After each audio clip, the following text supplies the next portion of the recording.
Om Namo Bhagavate Vasudevaya. Srimad Bhagavatam, Canto 7, Chapter 14, Ideal Family Life, text number 37. Paranyanena Shristani Ritirya Grishi Devata Shete Jivena Rupena Pareshu Purusho Yasau Paranyanena Shristani Natirya Grishi Devata Shete Jivena Rupena Pareshu Purusho Yaso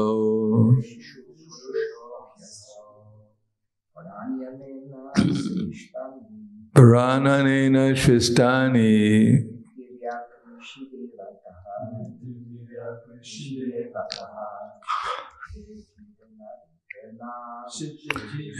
Rupena Purusho Yasau Paranyanena Shristani Nritirya Girishadevata Shete Jivena Rupena Pareshu Purusho Yasau. Mataji. Paranyanena Shristani Nitirya Grishi Devata Shete Jivena Rupena Purusha Yasau. Parani, residential places or bodies. Anena, by him, the Supreme Personality of Godhead. Shristani, among those creations. Nri, man. Tiryak, other than human beings, animals, birds, etc. Rishi, saintly persons, Devata, and demigods. Shete, lies down. Jivena, with the living entities. Rupena, in the form of Paramatma. Pareshu, within these residential places or bodies. Purushaha, the Supreme Lord. He, indeed. Asau, he, the personality of Godhead. Translation purport by His Divine Grace, A.C. Bhaktivedanta Swami Srila Prabhupada. Supreme Personality of Godhead has created many residential places, like the bodies of human beings, animals, birds, saints, and demigods. In all these innumerable bodily forms, the Lord resides with the living being as Paramatma. Thus he is known as the Purusha avatars. Purport in the Bhagavad Gita is said, Ishvara sarvabhutanam hrideshe Hridesharjuna Tishtati Brahmayan Sarvabhutani Yandra Rudani Maya. Supreme Lord is situated in everyone's heart, O Arjuna, and is directing the wanderings of all living entities who are seated as on a machine made of the material energy. The living entity who is part and parcel of the Supreme Personality of Godhead exists on the mercy of the Lord, who is always within him in any form of body. The living entity desires a particular type of material enjoyment, and thus the Lord supplies him with a body which is like a machine. Just to keep him alive in that body, the Lord remains with him as a Purusha, Shura Adaka Shayi, Vishnu. This is also confirmed in the Brahma Samhita 535. Ekopyaso Rajayitum Jagadanda Kotim Yat Shaktir Asti Jagadanda Chayayirantak Antantarasta Paramanuchayantarastam Govindam Adi Purusham Tamahang Bhajami. I worship the personality of Godhead Govinda, who enters the existence of every universe and every atom by one of his plenary portions, and thus manifests his infinite energy throughout the material creation. The living entity, being part and parcel of the Lord, is known as Jiva. Supreme Lord Purusha remains with the Jiva to enable him to enjoy material facilities. I'll read a couple of verses, but I'll start to say a little about this verse. Namo Vishnu Padaya Krishna Prasthaya Bhutaya Srimati Bhaktivedanta Swami Namane Namaste Saraswatam Deve Gauravani Pacharane Nirvishesha Srinivadi Paskatya Satar. I'll read the next verse also, a little later. The Bhagavad Gita, Krishna says, Sarva Karmani Manasa Sanyasyastit Sikambasi Naiva Dware Pare Dehi Naiva Korvan Nakaryan. When the body being renounces all material results, Sarva Karmani Manasa Sarva Karmani Manasa Sanyasyaste Sukambasi Naiva Dware Pare Dehi Naiva Korvan Nakaryan. So when the body being renounces the results of all his work, then he remains happy in the city of 9 gates, neither working nor causing work to be done. So we imagine ourselves to be doing so many things. This is called false ego. Prakrite kriyamanani gunai karmani sarvashaha ahankara vimudatma kartaham iti manyate. That the embodied soul, prakrite kriyamanani, thinks himself to be the doer of activities, the living entity under the influence of the modes from the material nature, namely the false ego, thinks himself to be the doer of activities which are actually carried out by the modes of material nature. Now, the question is, if we're not doing anything, as Krishna says also, anadidvam nigurnadvat paramatmayam aviyam sharistopi kuntiya nakaroti nanalipyate. Those who can see with the eyes of eternity. So everyone should try and look with the eyes of eternity. Can see that the soul is eternal, transcendental, and beyond the modes of material nature. Despite contact with the material body, O Arjuna, the soul is neither doing anything nor is he entangled. So we should all be very happy that we're actually not entangled. We're completely aloof from what's going on in the material world. Nothing can affect us. Nothing can harm us. But because we're imagining ourselves to be this body, because our consciousness is fixed on this illusion, and of course that illusion is many fakes. Not only we think ourselves to be this body, but our consciousness is infused in the material energy. Therefore, we're experiencing, to one degree or another, what's happening in our body and the subtle mind. And we identify with it, and therefore that causes us to suffer. Just like if we watch a movie, and the hero is shot with an arrow. How much pain do we feel? Because there was no arrow. We weren't shot. But still, because we're identifying ourselves with the picture, with the movie, therefore we actually feel that we're actually affected by what's going on.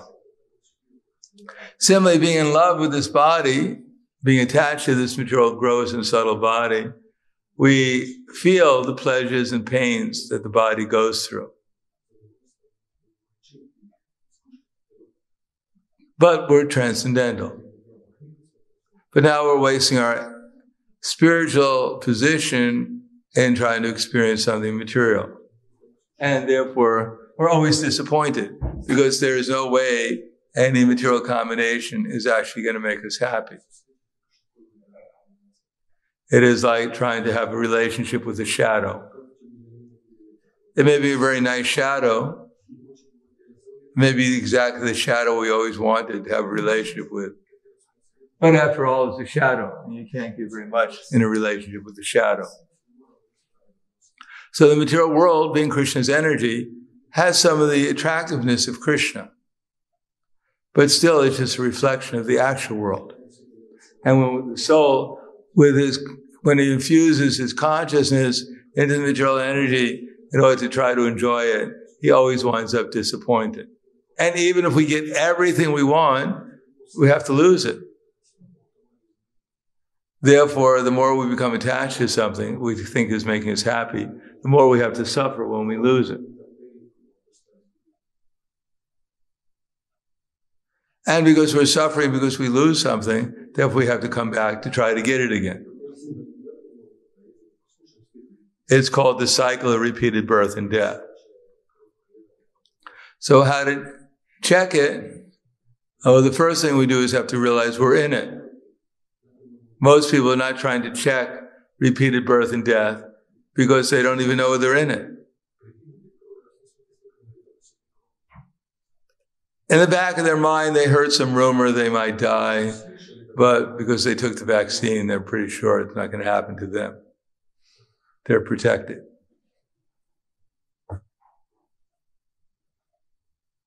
But inconceivably, and unfortunately, sometimes people actually die in this world.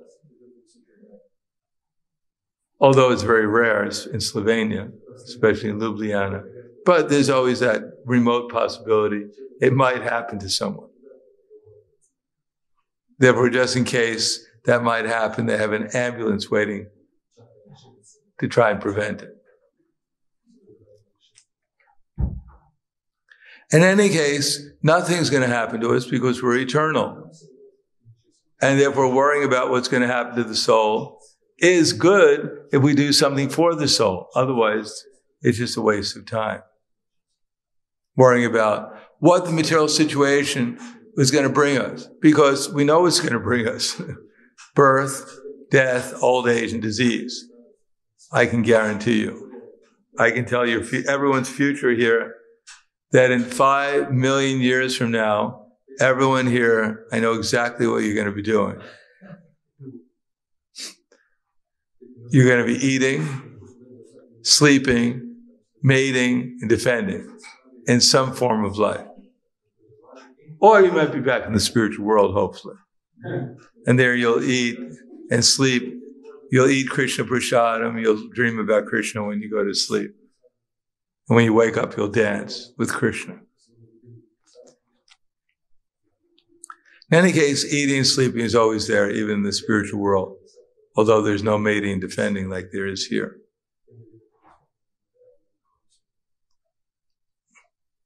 And there's no Facebook. Oh, how horrible. Maybe I'll stay here.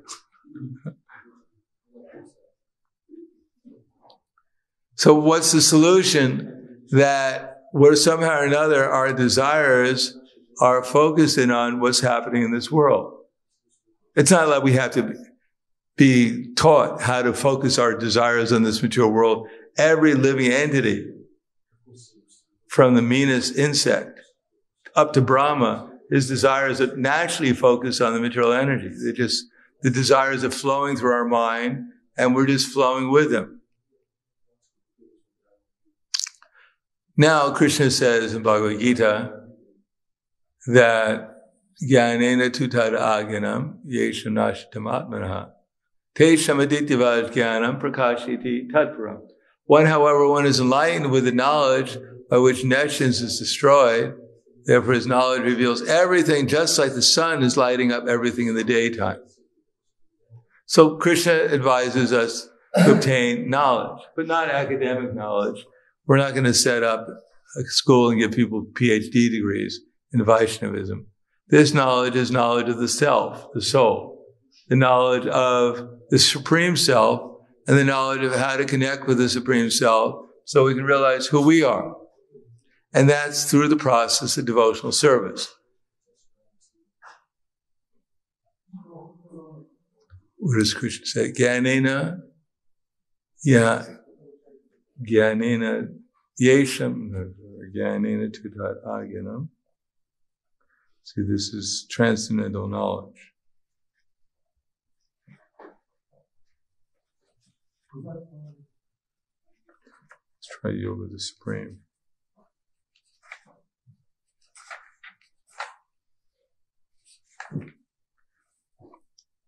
In this world, there is nothing so sublime and pure as transcendental knowledge. Such knowledge is the pure mute. Ihi jnanena sadrisham pavitramiha vidite tatsvayam yoga samsida kalenatmani vidite.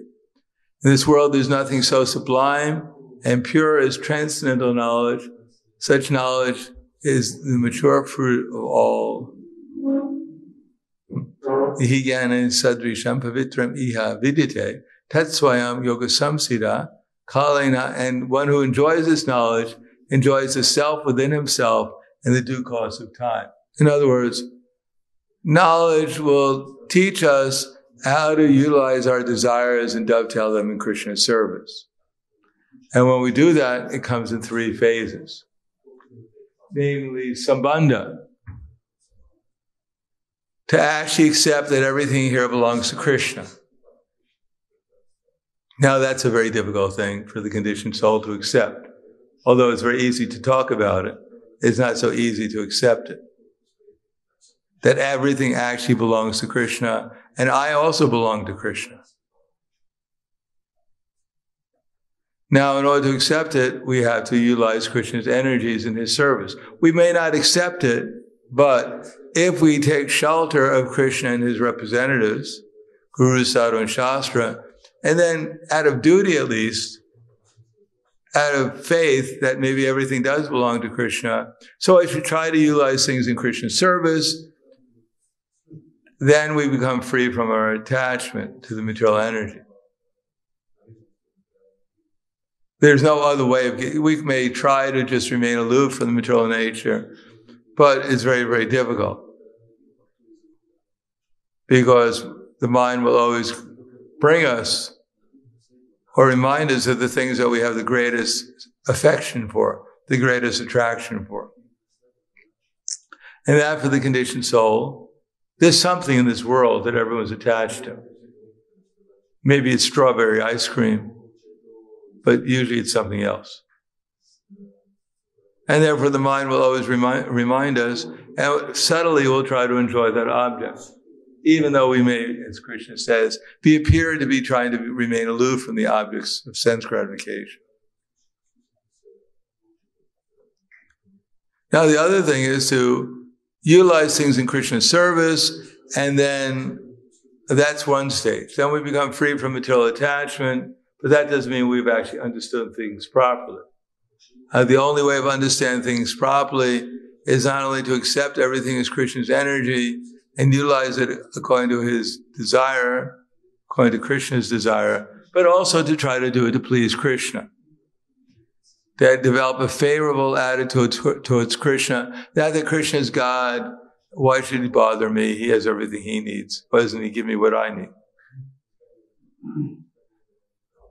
No, to actually develop a loving, favorable attitude towards Krishna. Then the result is that Krishna will reveal himself to us in the form of at least remembering him. That's called Krishna consciousness. Following that process, one can actually become aware of Krishna, and that awareness of Krishna is favorable. Anukulyena Krishnas.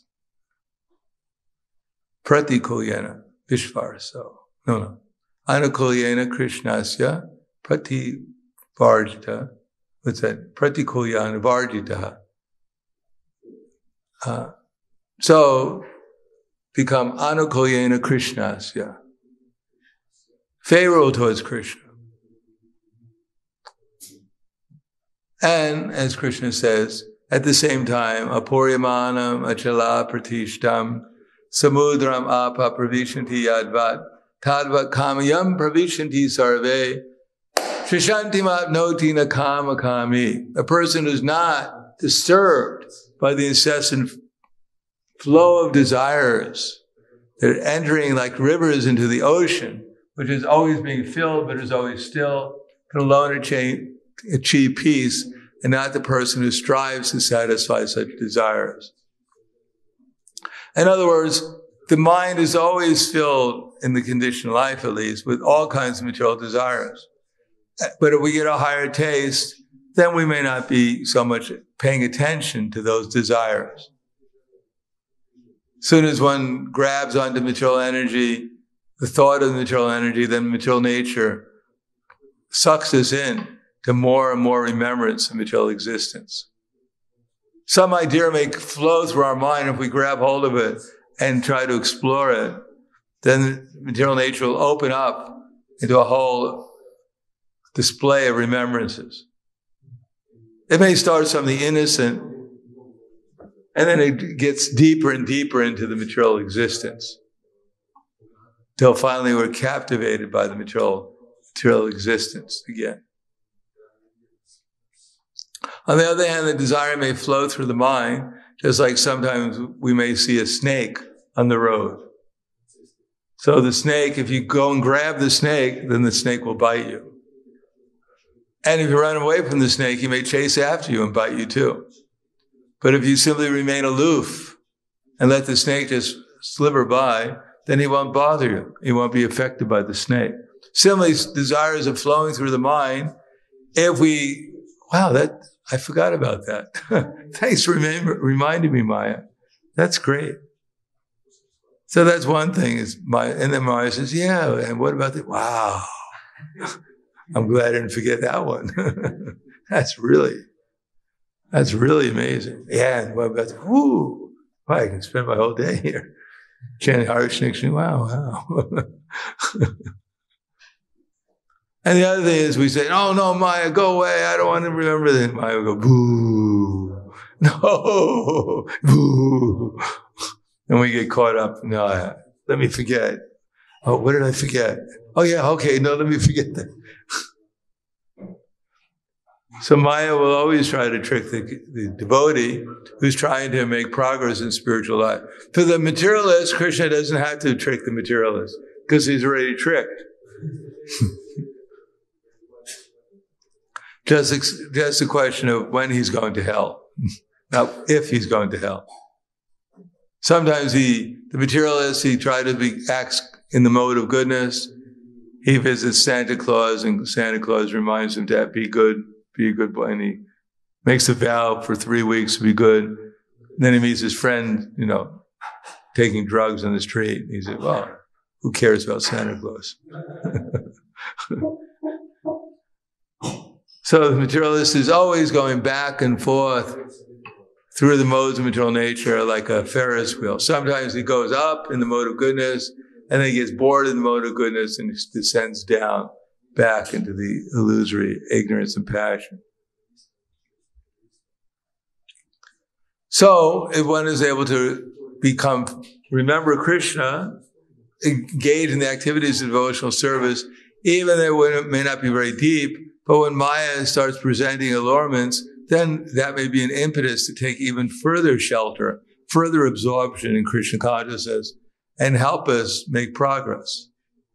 But if one is simply being battered about by the modes of material nature, and then once in a while comes to the temple and chants, Hare Krishna, Hare Krishna, Krishna. Oh, so difficult chanting. Yeah, it's difficult because we spent the last 3 hours in Maya. And now we're trying to spend an hour or two in Krishna consciousness.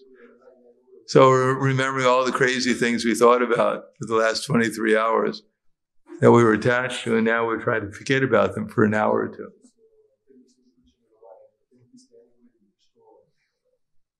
So one has to practice fixing the mind upon Krishna, and then it'll become easier. And then we won't be so much allured by the illusory energy as our salvation. And Krishna will help He's a super soul in everyone's heart. Tesham sadatam yuktanam, bhajantam pritipurvakam, dadami buddhi yogam tam, yenamam upayandite. To those who are constantly engaged in devotional service, worshiping with love, then I give them the intelligence by which they can come to me. So Krishna can actually give us knowledge, real knowledge of ourself as a spiritual being, real knowledge of how to perform devotional service so we can realize Krishna. Krishna can help us if we make some effort to be constantly engaged in his service and do it with some enthusiasm or some affection, some favorable attitude, something positive. Then Krishna will help us. He'll reciprocate with us, as he's reciprocating with every living entity who's desiring very strongly to get the things that will cause his destruction. So I'll stop there. Thank you. Any questions?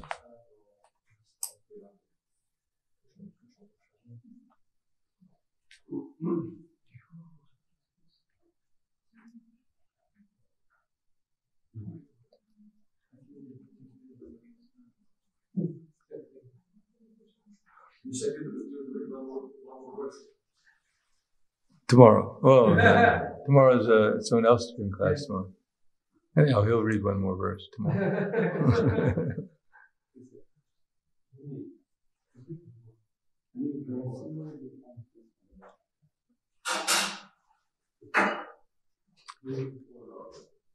Any comments, questions? Yes. Well, we're waiting for the microphone that was hidden away in case someone stole it.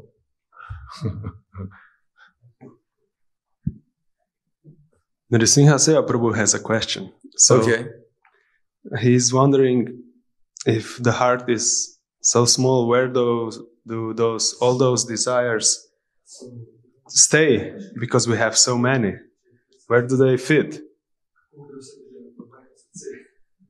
Well, we have a subtle mind. They're all in there. They're very small, though. Unless you have a big desire. Most of our desires are quite small. So they fit very nicely. They're tucked away in our mind.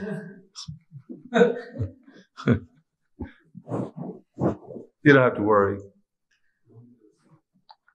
Our mind has a big capacity for nonsense.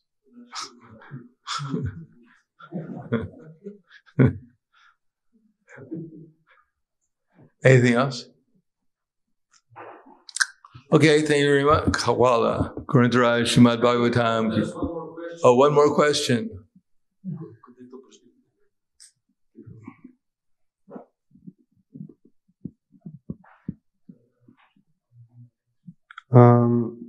So the question is, Bhaktivinoda Thakur writes, the soul has rotated through 8,400,000 different species. Is it by agyata sukriti or unintentional pious activities that the soul finally attains a human body?